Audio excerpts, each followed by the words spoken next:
Hello friends, एक बार फिर आपका स्वागत है हमारे चैनल करियर पॉइंट एजुकेशन में।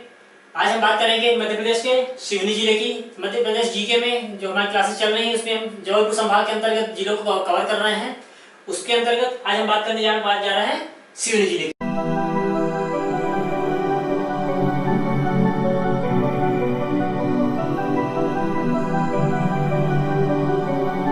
तो सबसे पहले हम मैप पे देख लेते हैं उसकी लोकेशन। तो जैसा हमने बताया था इसके पहले कि मध्य प्रदेश को जियोग्राफिकल जो डिवीजन किया था उसमें सबसे निचली रेंज कौन सी थी, यहाँ पे सतपुड़ा रेंज थी। उसी सतपुड़ा रेंज पे बसा शहर हमारा है सिवनी जिला। क्लियर। तो सिवनी जिला देखिए किस किस जिलों से घिरा हुआ है। उसके अगर हम बात करें पश्चिम में तो छिंदवाड़ा, ऊपर देखिए तो नरसिंहपुर और जबलपुर, ईस्ट की बात करें तो मंडला और बालाघाट बसे हुए हैं। क्लियर। तो मध्य प्रदेश के सिवनी जिले के कौन कौन से जिले टच करते हैं, तो मध्य प्रदेश के छिंदवाड़ा, नरसिंहपुर, जबलपुर, मंडला और बालाघाट, ये 5 जिले मध्य प्रदेश के टच करते हैं। साथ ही साथ अन्य राज्य की सीमा कौन सी लगती है, नीचे क्या है, नीचे राजस्थान का महाराष्ट्र है। तो अदर स्टेट की सीमा कौन सी है, महाराष्ट्र है। तो अगर पूछता है कि मध्य प्रदेश सिवनी जिला या फिर महाराष्ट्र की सीमा किस जिले से लगती है, तो उसमें सिवनी अगर ऑप्शन में बाकी नहीं है तो अपन क्या लगा सकते हैं, सिवनी लगा सकते हैं। क्लियर। तो मध्य प्रदेश की जो महाराष्ट्र सीमा है इस वर्तमान में अगर हम इतने की बात करें, जबलपुर संभाग की बात करें तो छिंदवाड़ा, बालाघाट और सिवनी जिले को टच करती है। क्लियर। अब बात करते हैं इसके ये बना कब था मध्य प्रदेश का सिवनी जिला। तो मध्य प्रदेश की स्थापना हुई थी 1 नवंबर 1956 को। उसी के साथ सिवनी जिले की भी क्या स्थापना हो गई थी। तो कब हुई थी, 1 नवंबर 1956 को। क्लियर। अब सिवनी का ये नाम क्यों पड़ा, तो सिवनी में एक वृक्ष पाया जाता है सियोना नाम का। किस नाम का, सियोना नाम का। क्लियर। इसी वृक्ष के नाम पर सिवनी जिले का नामकरण हुआ है। क्लियर। और इस वृक्ष का यूज क्या है, ढोलक बनाने में। इस वृक्ष की जो लकड़ी होती है उससे क्या बनाया जाता है, ढोलक बनाया जाता है। एक चीज और कि ये सिवनी जिला कहाँ बताया हमने, सतपुड़ा रेंज में फैला हुआ है, बसा हुआ है। ठीक ना। तो किस रेंज में, सतपुड़ा रेंज में। ठीक है, आगे बात समझ में। अब इसके अलावा सियोना वृक्ष तो पाए जाते हैं, साथ ही साथ यहाँ पर क्या सागौन के वृक्ष भी बहुतायत में पाए जाते हैं। सागौन के वृक्ष भी बहुत पाए जाते हैं। कहाँ पर, सिवनी जिले में। मध्य प्रदेश का लखनऊ किस जिले को बोलते हैं, सिवनी जिले को बोलते हैं। क्वेश्चन बहुत आता परीक्षाओं में कि मध्य प्रदेश का लखनऊ किसे बोलते हैं, तो ध्यान रखिएगा मध्य प्रदेश का लखनऊ क्या है, कौन सा जिला है, सिवनी जिला है। आगे बात समझ में। सियोना वृक्ष की अधिकता, सागौन की खेती, मध्य प्रदेश का लखनऊ, सतपुड़ा रेंज में फैला है। 1 नवंबर 1956 को ये बना था। ये थी हमारी बेसिक इसकी सिवनी जिले की। अब हम बात करते हैं इसकी जियोग्राफी और डेमोग्राफी की।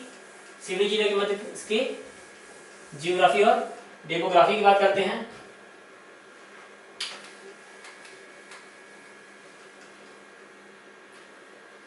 तो एरिया कितना है, सिवनी जिला का एरिया कितना है, 8758 स्क्वायर किलोमीटर। कितना एरिया है, 8758 स्क्वायर किलोमीटर यहाँ क्या है, एरिया है। अगर हम बात करें मध्य प्रदेश के संदर्भ में कि मध्य प्रदेश में किस स्थान पर है, तो मध्य प्रदेश में 6th पोजीशन पे एमपी में, और इंडिया की अगर बात करें तो इंडिया में 77th पोजीशन पे।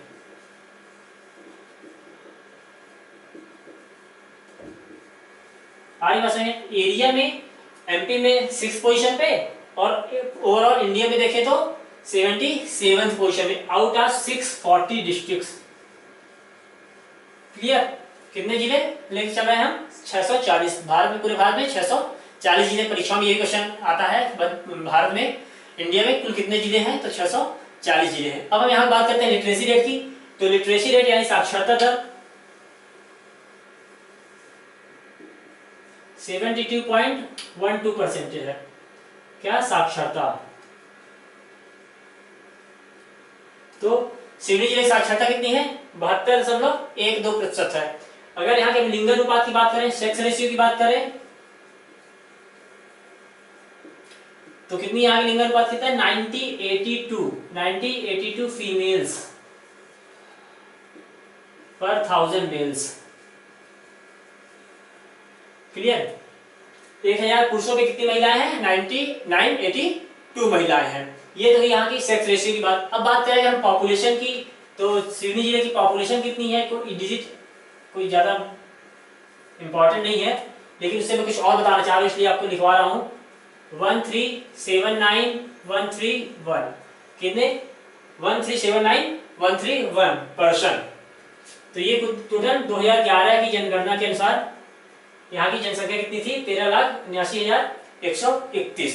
अब ये बात बताना चाह रहा हूँ कि पूरे भारत की बात करें, अगर एमपी की बात करें तो जनसंख्या में 25वें स्थान पे, एमपी की बात करें तो जनसंख्या में 25वें स्थान पे, और पूरे भारत में 357वें स्थान पे, ठीक ना, 25th इन एमपी और 357 इन इंडिया। तो पूरे भारत में 357वें स्थान पे और एमपी में 25वें स्थान पे है क्या, यहाँ की जनसंख्या के टर्म में, ठीक ना। आगे बात समझ में। अब चलते हैं यहाँ के, देखते हैं तहसील की बात, प्रशासनिक इकाई की ओर चलते हैं।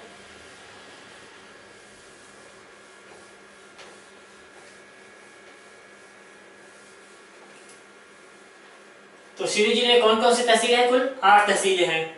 कौन कौन सी? शिवनी, बरघाट, केवलारी, लखनादौन, धनौवा, धनसौर, कुरई और छपारा। क्लियर? कौन कितनी तहसीलें हैं? 8 तहसील हैं। कौन कौन सी है? शिवनी,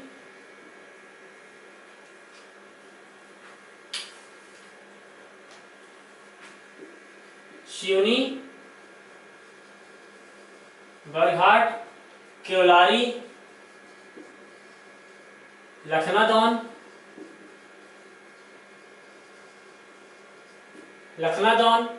फिर धनौरा,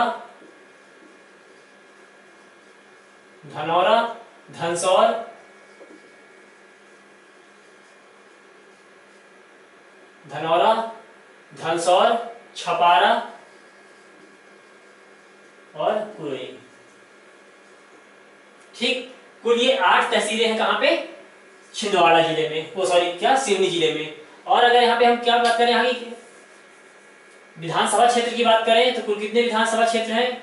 यहाँ पे कुल कितने असेंबली कॉन्स्टिट्यूएंसी हैं? 4। कौन कौन सी? शिवनी, बरघाट, केवलारी और लखनादौन। कितनी लेजिस्लेटिव असेंबली? शिवनी, बरघाट, केवलारी और लखनादौन।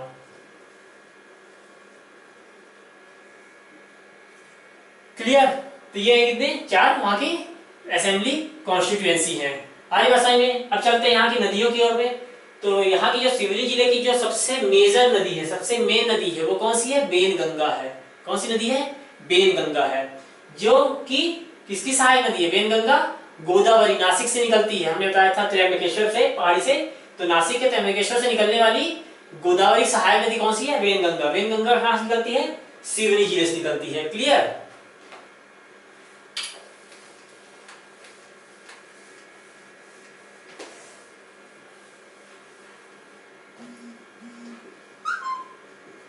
रिवर्स की बात करें हम तो यहाँ की सबसे मेन नदी है, कौन सी है? वेनगंगा। वेनगंगा ये क्या है? वेनगंगा नदी है जो कि गोदावरी की सहायक नदी है, ट्रिब्यूटरी ऑफ गोदावरी, गोदावरी की सहायक नदी। कौन सी? वेनगंगा। गोदावरी कहां से निकलती है? बताया था महाराष्ट्र के नासिक के त्र्यंबकेश्वर पहाड़ी से। त्र्यंबकेश्वर पहाड़ी से कौन सी निकलती है? गोदावरी निकलती है। अब वेनगंगा, वेनगंगा की सहायक नदी कौन कौन सी है? तो वर्धा, कान्हन, पेंच, वामनथड़ी। कौन सी?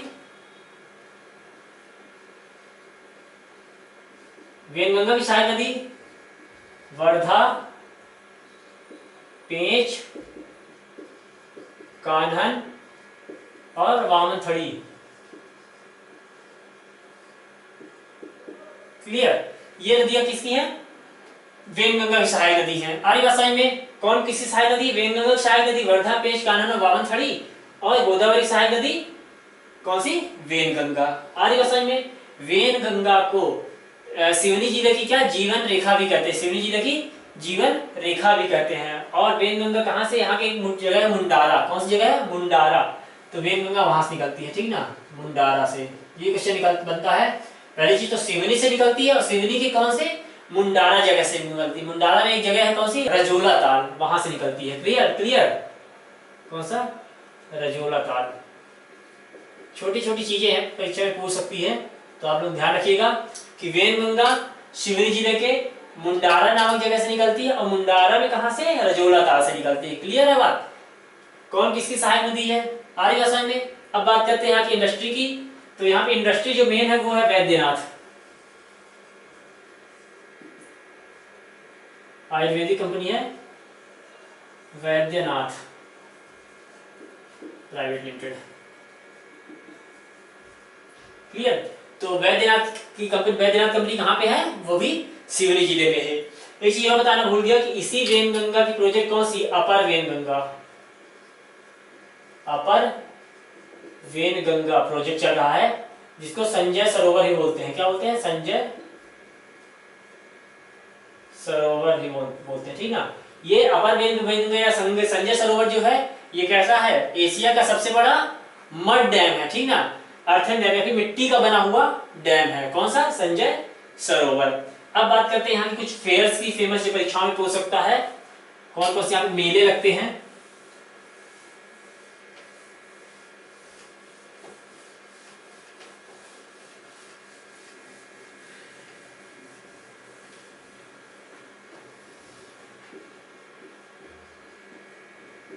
परीक्षा में क्या पूछता है कि फला मेला किस जिले में लगता है, ठीक है, मध्य प्रदेश किस जिले में इस मेले का आयोजन होता है, ठीक।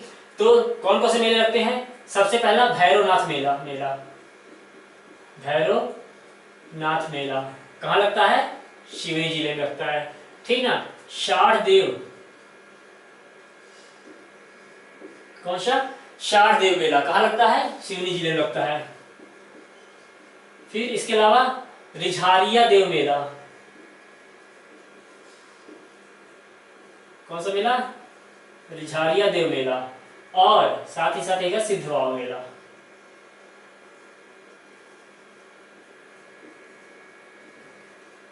ये चारों मेले कहाँ लगते हैं, सिवनी जिले में लगते हैं।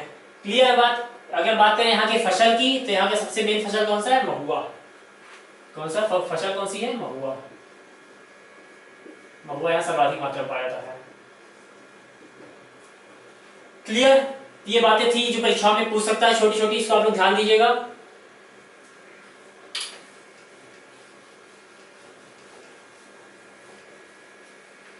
चलिए अब बात करते हैं नेशनल हाईवे की। तो मध्य प्रदेश सिवनी से निकलने वाली नेशनल हाईवे कौन सी है, national highway 44। National highway 44 Bharat की सबसे लंबी राष्ट्रीय राजमार्ग, भारत का सबसे लंबा राष्ट्रीय राजमार्ग कौन सा है, नेशनल हाईवे 44 ही है। क्लियर बात। सबसे लंबा हाईवे कौन सा है, 44 ही, जो कहां से निकलती है, सिवनी जिले से भी होकर गुजरती है। अब ये कौन कौन से मध्य प्रदेश में कहां से आती है, तो मध्य प्रदेश में ये उत्तर प्रदेश बॉर्डर से आती है, उत्तर प्रदेश बॉर्डर से आती है। फिर उसके बाद में सागर, नरसिंहपुर, लखनादौन, शिवनी होते हुए कहाँ चली जाती है, महाराष्ट्र बॉर्डर निकल जाती है। उसके बाद कहाँ चली जाती है, महाराष्ट्र में चली जाती है। क्लियर बात। कहाँ कहाँ से, यूपी में से एमपी में आती है, और एमपी में कहाँ कहाँ, सागर, नरसिंहपुर, लखनादौन, शिवनी, और इसके बाद कहाँ चली जाती है, महाराष्ट्र में चली जाती है। क्लियर। और ये आगे आके कन्याकुमारी तक जाती है। आगे भाषा में 3745 किलोमीटर इसकी टोटल लेंथ है। ठीक है। टोटल लेंथ नेशनल हाईवे 44 कितनी है, 3745, 3745 किलोमीटर लंबी है और उत्तर से दक्षिण की ओर बढ़ती है। क्लियर। कौन सा नेशनल हाईवे, नेशनल हाईवे 44। चलिए अब बात करते हैं यहाँ के पर्यटक स्थल की। कौन कौन से यहाँ पे टूरिस्ट प्लेसेस हैं। तो जो यहाँ का मेन टूरिस्ट प्लेस है कौन सा है, पेंच नेशनल पार्क।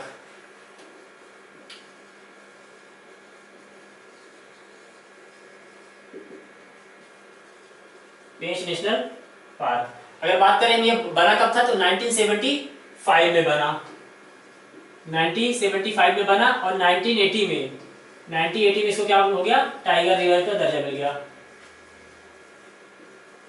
1980 में इसको टाइगर रिजर्व का दर्जा मिल गया। और इसी नेशनल हाईवे के बीचों बीच north to south Pench river बहती है। कौन सी नदी बहती है? पेंच नदी बहती है, ठीक ना।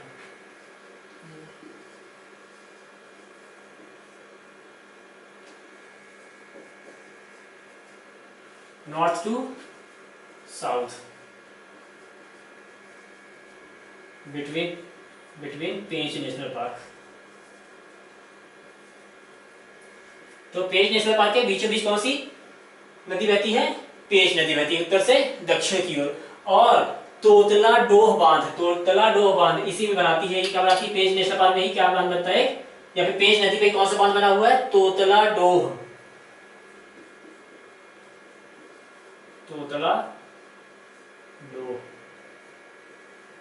बांध। ये कहां बना हुआ है? ये बना हुआ है पेंच नेशनल पार्क पे। क्लियर? चलिए अब बात करते हैं और इसको एक अन्य नाम, इसका या फिर बोले तो नया नाम दे दिया गया। कौन सा? Indira Gandhi Priyadarshini national park. इसका क्या अन्य दूसरा नाम क्या दे दिया गया है? इंदिरा गांधी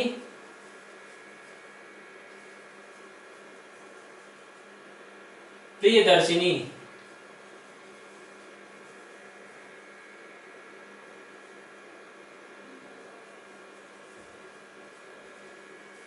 नेशनल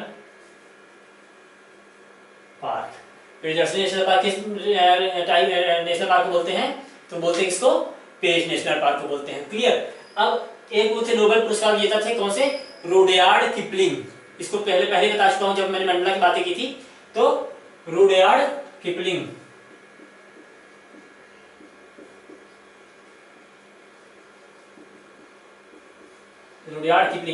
यहाँ के जंगलों में रुके थे और इसी यहीं के जंगलों पर आधारित एक रचना की थी, द जंगल बुक। कौन सी? द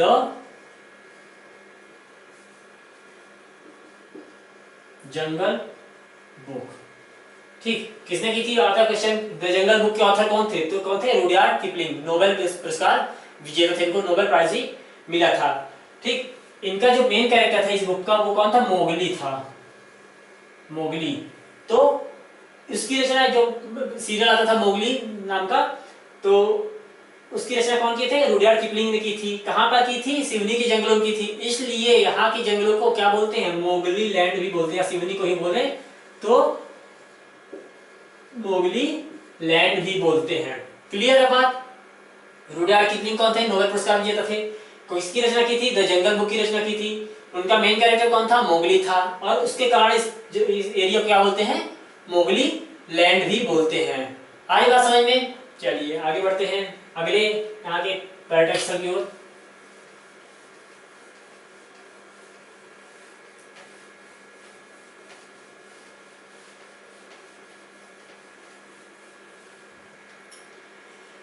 तो अगला पर्यटक स्थल क्या है? भीमगढ़ है, भीमगढ़ जो बोले, भीमगढ़ डैम।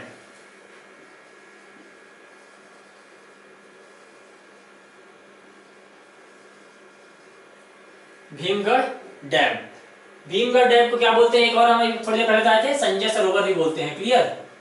क्या? संजय सरोवर ही बोला गया।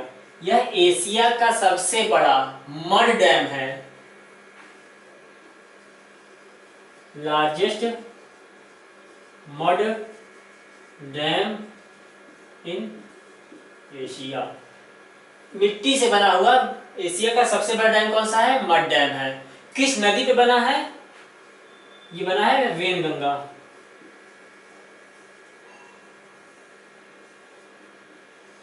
वेनगंगा रिवर पर बना हुआ है। आज बात समझ में? और चारों तरफ से ये क्या है? पहाड़ियों से घिरा है। ये एरिया जो है, ये डैम जो है चारों तरफ से पहाड़ियों से घिरा हुआ है। क्लियर? इसके बाद अगला है गुरु मुक्तेश्वर धाम। क्या? गुरु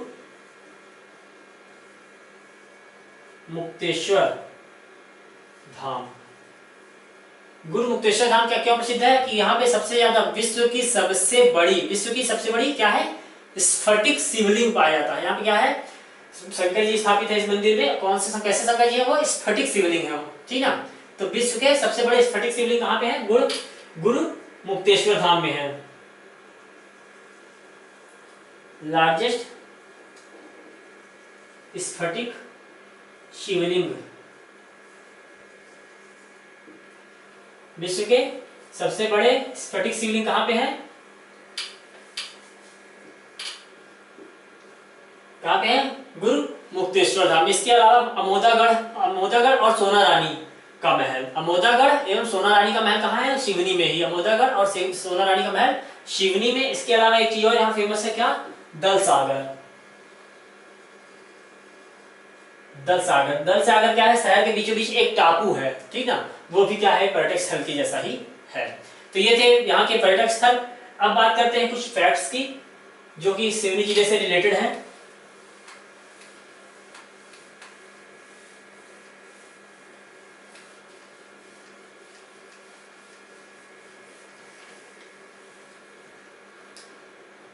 तो सबसे पहला, largest mud dam in Asia, Sanjay Sagar. Asia का सबसे बड़ा कीचड़ बांध या फिर मिट्टी बांध या फिर मृदा बांध कहाँ पे है? वो सिवनी जिले में ही। इसको क्या बोलते हैं? संजय सागर बोलते हैं, ठीक है। अगर पूछे संजय सागर में कहाँ पे, तो ये कहाँ पे है? छपारा जगह पे है, ठीक है, छपारा जगह पे। इतना ही पूछता नहीं है, फिर नाम से दे रही छपारा। इसके अलावा लखनादौन,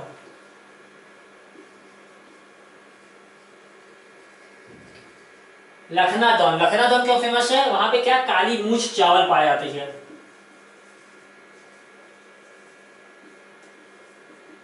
तो काली मूछ चावल का उत्पादन सबसे ज्यादा कहाँ पे होता है? लखनादौन में होता है। और इसी लखनादौन को राजा लखन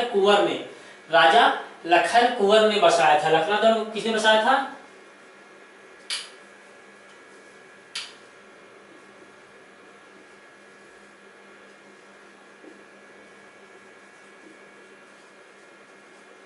राजा लखन कुंवर ने बसाया था। और इसके साथ ही और बता दें कि सिवनी जिले में ही कौन सी एक दिघोरी जगह है जो कि शंकराचार्य स्वरूपानंद सरस्वती जी की जन्मस्थली भी है। शंकराचार्य स्वरूपानंद जी की क्या है?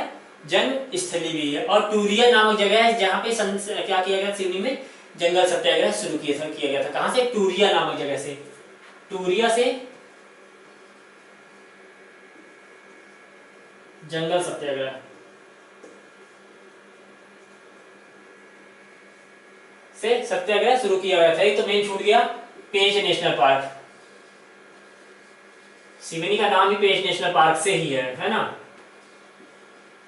क्योंकि उसकी पहचान कहां से है? सिवनी जिले की पेंच नेशनल पार्क से ही है। आगे बात समझ में। अब बात करते हैं नेशनल पर्सनैलिटी की। तो यहाँ पे नेशनल पर्सनैलिटी कौन सी है? नीता पटेरिया जो कि 14th असेंबली में या लोकसभा में क्या थी? मेंबर ऑफ पार्लियामेंट थी, नीता पटेरिया। इसके अलावा एहसान कुरैशी जो कि स्टैंड अप कॉमेडियन है, वो भी कहां से है? सिवनी जिले से ही है। तो यहाँ से कौन कौन सी नेशनल फेमस पर्सनैलिटी है? नीता पटेरिया और एहसान कुरैशी।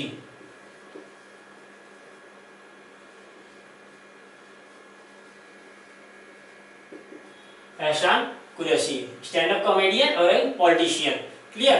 तो ये थी हमारी आज की क्लास जिसमें हमने सिवनी जिले के बारे में बताया, उसकी डेमोग्राफी, उसकी जियोग्राफी, उसके टूरिस्ट प्लेसेस, उसके मेजर फैक्ट्स, ठीक है। सिवनी जिले की पहचान बताया, पेंच नेशनल पार्क से। पेंच नेशनल पार्क का दूसरा नाम क्या है?